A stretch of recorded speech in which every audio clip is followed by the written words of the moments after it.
जमाना बड़ा बदलता धीरे धीरे बदलल जमाना में मेहरारू के मने से भाव आवता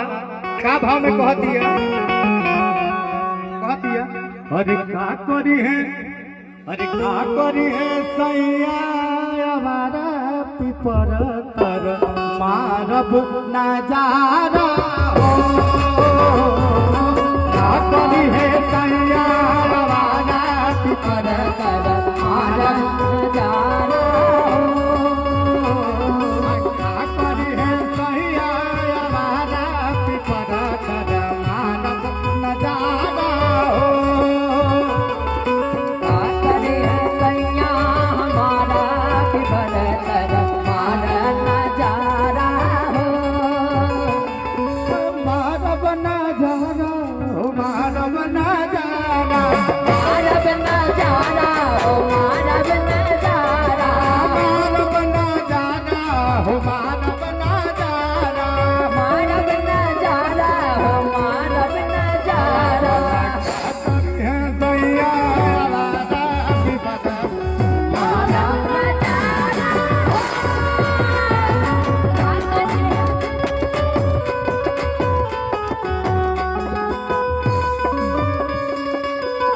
दिया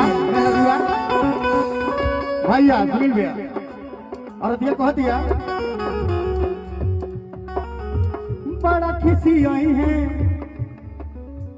बड़ा खिसी आई है सिनेमा ना देखाई है बड़ा खिसी आई है सिनेमा ना देखाई है बड़ा खिसी आई है सिनेमा ना देखाई है बड़ा खिसी आई है सिनेमा ना देखाई है बड़ा खिसी आई है सिनेमा ना देखाई है सिनेमा ना देखाई है बदलल जमाना बदल गल आज तो मोबाइल पे बात सब लोग कह दिया हम बड़ा खिसी आई है सिनेमा ना देखाई है बड़ा खिसी आई है सिनेमा ना देखाई है वीडियो पर होई गुजारा